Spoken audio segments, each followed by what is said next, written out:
Bon voilà, je vous fais une vidéo. Bienvenue à tous sur les fils de 7. Bah, vous commencez à connaître mon style. Hein. Vous connaissez à connaître le style des magiciens, des mages. Et les mages de l'or d'Adam, ils sont un peu... on est les maîtres du feu. Hein. On est les maîtres du feu, qu'est-ce que vous voulez? L'homme blanc est maître de la terre. En Inde, ils sont maîtres de l'air. Et en Égypte, en Afrique, les descendants des Kamites, les Hébreux, les Arabes, nous faisons partie des maîtres du feu. Alors les plus grands maîtres du feu, bien évidemment, ce sont les descendants de l'Afrique noire. Donc, comme ma mère est une descendante d'esclaves, je suis maître du feu depuis la naissance. Sauf que moi, contrairement à beaucoup d'autres, j'ai exploité mon pouvoir.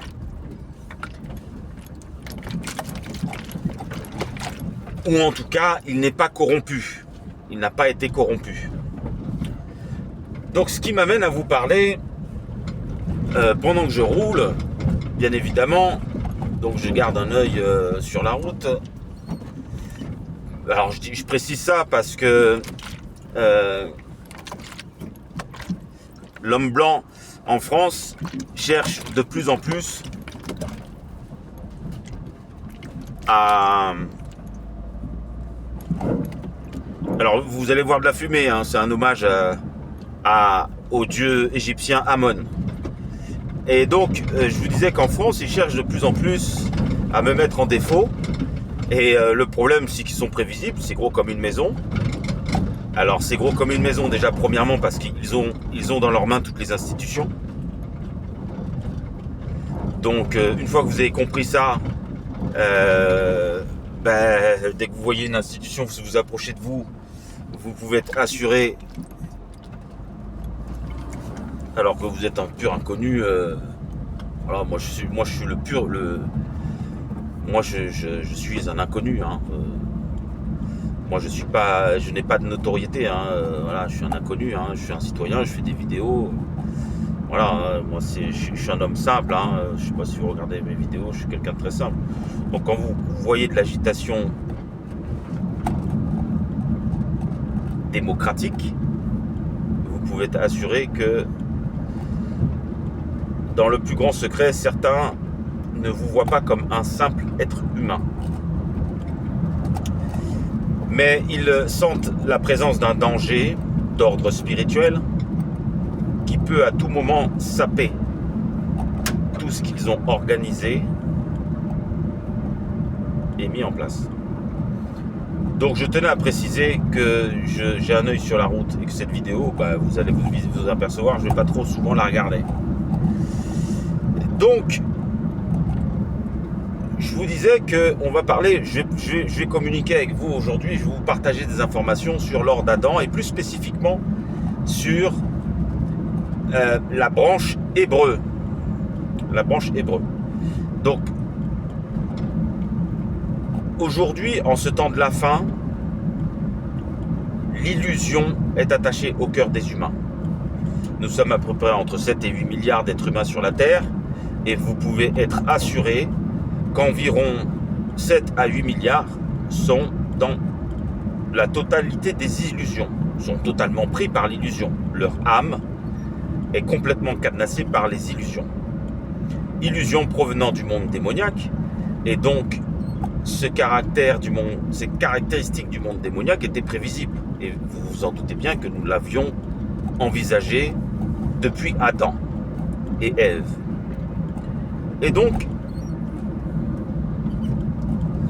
ce qui m'amène à vous parler de Marie-Madeleine. Alors déjà, de Marie-Madeleine et de Jean le Baptiste. Alors je dis Marie-Madeleine et Jean le Baptiste pour que vous compreniez à quel personnage historique je me réfère. Mais le problème, c'est que déjà là, vous êtes dans une illusion. Car ils ne s'appelaient pas du tout Marie-Madeleine et Jean le Baptiste. L'un s'appelait Yahya, le baptiseur, et l'autre s'appelaient Mariam, de leur nom hébreu. Donc je vais vous parler de ces deux Hébreux qui ont marqué absolument l'histoire de manière astrale. Et donc je m'aperçois qu'aujourd'hui il y a des hommes, des humains, qui prétendent servir Mariam de la tour du troupeau, Mariam de Magdala de la tour du troupeau, plus précisément, c'était son nom. Et vous avez attaché à ce personnage historique, alors la pauvre, elle est décédée, mais comme elle est décédée, vous avez exploité sa mort. Ce qui m'amène à vous dire que Moïse, nous n'avons pas retrouvé le corps de Moïse, car Moïse ne voulait pas qu'on exploite sa mort. Tout comme nous n'avons pas retrouvé le corps du roi David. Donc, Mariam, les Égyptiens ont fait exprès de faire des tombeaux et d'être momifiés, car ils avaient besoin qu'on exploite leur mort. Donc, Mariam de la tour du troupeau, elle est dans cette veine. Elle voulait que les démons exploitent sa mort. Que les œuvres démoniaques, voilà. Et une des choses qui a été attachée par cette tradition à ce personnage féminin, c'est la compassion. La compassion a été attachée à Marie-Madeleine. Et vous n'avez qu'à vous promener en France pour vous en rendre compte. On y voyait une figure, beaucoup de compassion, voilà. Or, c'est faux. Marie-Madeleine n'avait pas de compassion. Pourquoi ? Déjà, elle vivait cachée. Elle a vécu cachée toute sa vie. Elle a fait un serment avec Yahya. Elle n'a pas fait de serment avec Yeshua, Ben Yosef, celui que vous appelez Jésus-Christ. Elle a fait un serment avec Yahya, le baptiseur. Ce serment, nous, Nazoréens, nous l'appelons le serment du denier. Le serment de l'ère du denier. C'est son nom, c'est son cas. Et donc,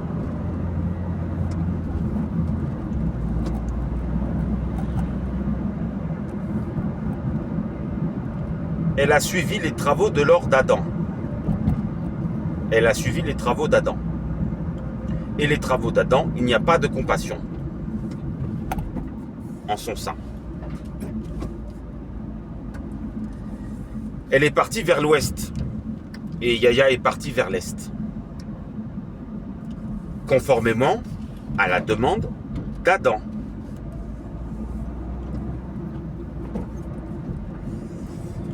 Alors tout ce que je vous dis là, bien évidemment, est écrit dans le livre le plus diffusé au monde, qu'est la Bible, et se situe dans la partie la Torah, en Béréchit notamment, et dans les livres qu'a rédigé Moïse,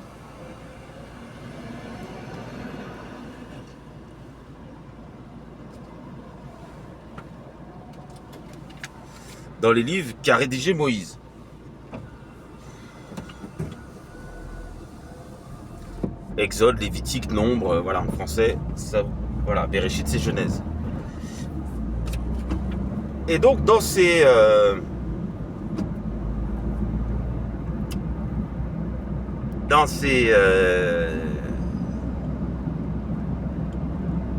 dans cette demande d'Adam et Ève, on lui indiquera qu'à la période de l'idole de la jalousie, elle devra partir à l'ouest. Et Yahya devra partir à l'est. Ce sont des travaux hermétiques, bien évidemment, du peuple hébreu, du protocole des sages de Sion, et vous le comprendrez facilement, elle a exécuté cette demande. Et dans cette demande, voilà, il n'y a pas du tout de compassion. C'est pas du tout par compassion qu'elle l'a fait. Et une de ses initiatives personnelles, ce sera de fonder la gitanerie. Et là encore, une fois de plus, il n'y a pas de compassion. Il n'y a pas de compassion. Donc cette notion de compassion a été ajoutée par la suite par des humains qui n'ont pas respecté la volonté de Marie-Madeleine. Disons, nous pouvons le dire de manière très catégorique. Cette notion, Marie-Madeleine n'en a jamais voulu. Pourquoi ? Je vous rappelle qu'elle vivait en clandestinité. Rome la cherchait partout. Car il traquait les Nazoréens à cette période. Bien évidemment, ceci a été enlevé de vos pages de d'histoire.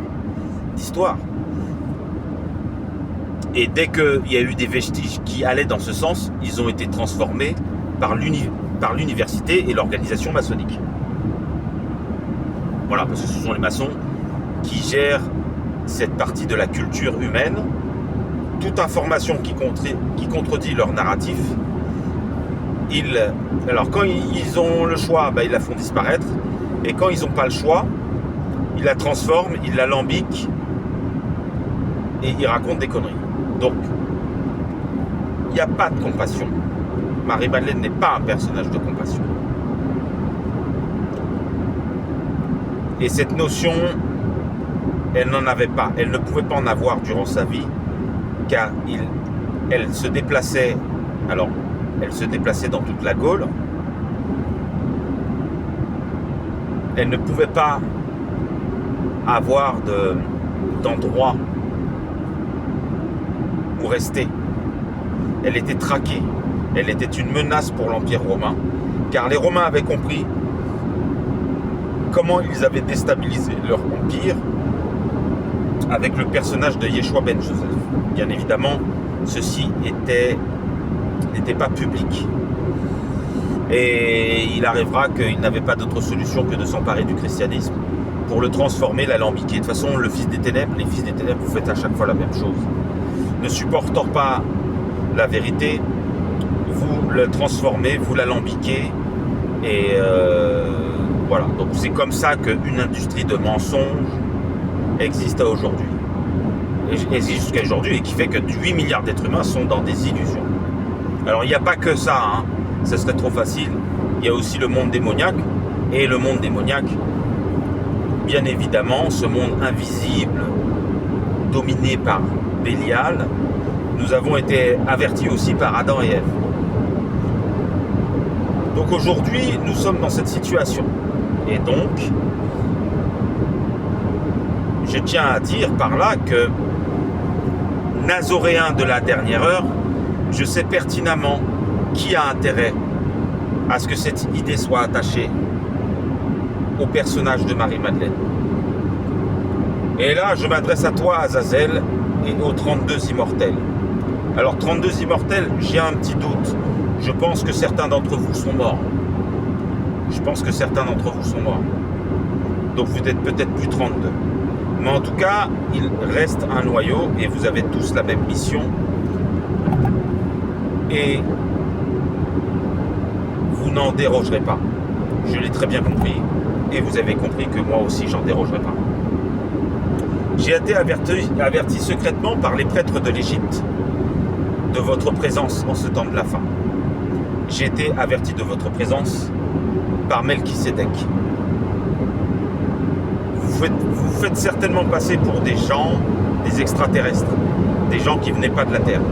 De toute façon, et vu que vous avez été placé dans le Tartare, vous n'avez pas d'autre alternative.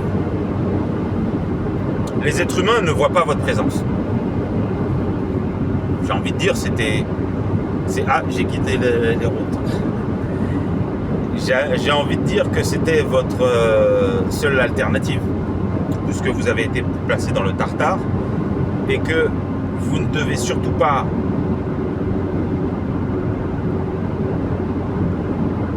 laisser entrevoir. Il ne faut pas que cette information, votre immortalité, votre capacité à renouveler votre existence humaine, il ne faut surtout pas qu'elle soit identifiée. Alors, il ne faut pas que cette information tombe dans le domaine public, mais il ne faut pas que certains humains le savent. Bon, secret de Polichinelle, pour nous, mages de l'Égypte, j'ai été secrètement donc averti par les prêtres égyptiens et par Melchisédek que vous vous emparerez du vaudou, de la sagesse d'Égypte. De toutes les façons, là encore une fois, j'ai envie de dire, vous n'aviez pas trop le choix. Car si vous voulez mener à bien votre dessein, au temps de la fin, il fallait prendre les choses à ras. Car pris à ras,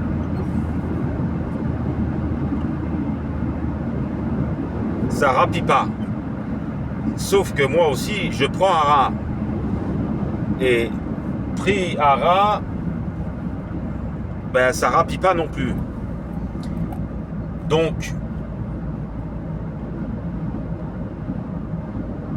tout au long de l'histoire, vous avez cherché, vous avez mené à bien votre dessein, qui trouvait son ultime accomplissement au temps de la fin, et nous savions que vous alliez sortir de l'ombre immortelle en ce temps de la fin. Car c'est un moment charnière pour l'humanité.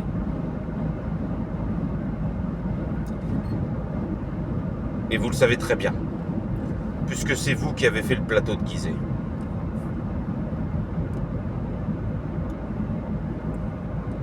Lorsque celle-ci était votre capitale mondiale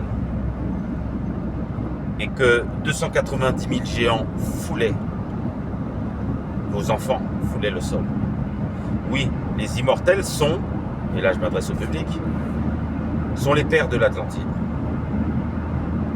Ils n'ont pas assumé, ils n'ont pas eu les couilles. Ils n'ont pas assumé. Ils ont vu tous leurs enfants mourir, tous leurs descendants. Ils ont vu le monde qu'ils avaient créé s'effondrer à cause des fils de Seth. Cette guerre perdure jusqu'à aujourd'hui et j'en suis un des représentants. Vous avez essayé, par ignorance, mésestimant les travaux d'Adam, vous avez mésestimé les travaux d'Adam et par ignorance, vous avez cru que j'allais suivre vos injonctions. Mais bien évidemment, vous vous servez des êtres humains, des âmes vivantes, qui eux espèrent quelque chose de meilleur. Et vous les avez manipulés, afin que j'ai l'automatisme. Vous voulez m'infliger l'automatisme de la compassion. Vous avez mis toute votre force là-dedans. Immortel, je viens vous dire aujourd'hui que vous avez échoué. Et que je connais toutes vos tentatives.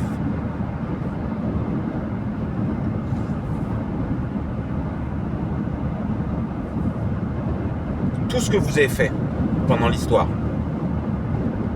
pour mener jusqu'à aujourd'hui. Il ne sert à rien, disait le roi Salomon, de placer un piège devant tout ce qui a des yeux et des ailes.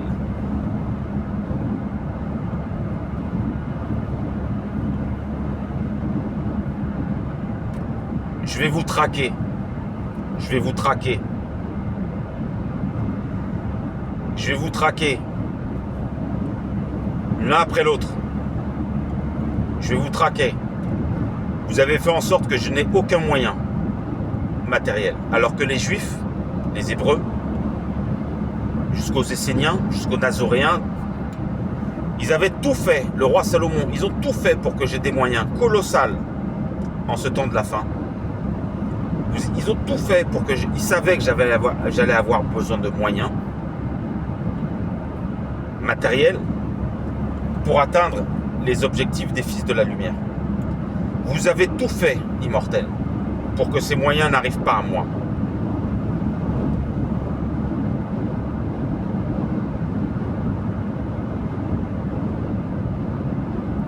Lorsqu'on vous regarde, vous avez les yeux remplis d'amour. Vous êtes des hommes sages, intelligents, remplis d'amour. Vous voulez le bien des autres êtres humains. Ça, il n'y a pas à en douter. Vous voulez un système alchimique, comme au monde de l'Atlantide d'ailleurs, au moment de l'Atlantide, vous avez installé un système alchimique. Parce que vous aimez les humains. Vous aimez les humains, vous voulez les accompagner, vous voulez transmuter l'humanité depuis l'Atlantide. L'Atlantide, vous êtes planté. Vous avez utilisé des pouvoirs que vous n'auriez pas dû utiliser et que Enoch vous a déconseillé d'utiliser. Vous l'avez quand même fait.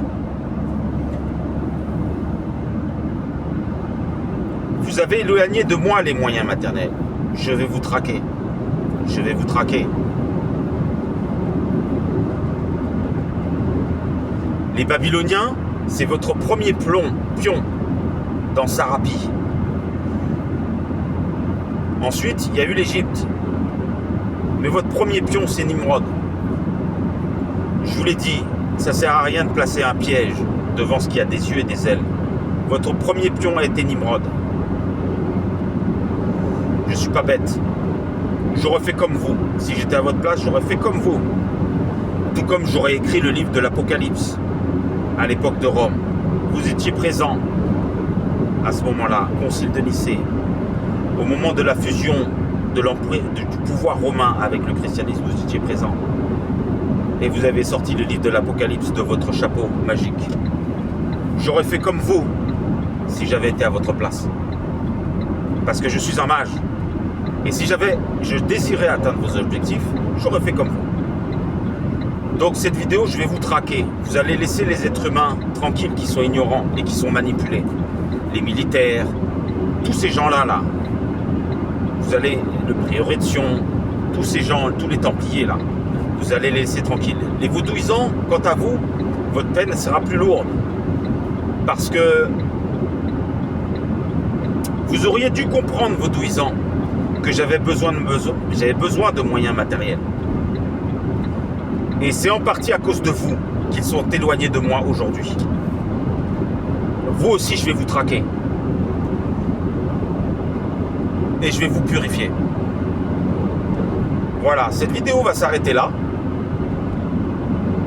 J'ai ouvert un canal intergalactique, comme s'aiment à le dire les 32 immortels. Il n'y a pas d'intergalactique. Les choses sont humaines. Et vous savez, la puissance d'un être humain, c'est sa simplicité. Ça ne sert à rien de partir dans tous les sens. En tout cas, gloire et honneur soient rendus à Legba, Amon. Et non Amon-Ré, Amon.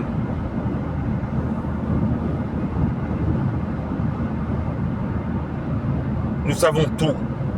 Nous savons tout. Je ferme les portes.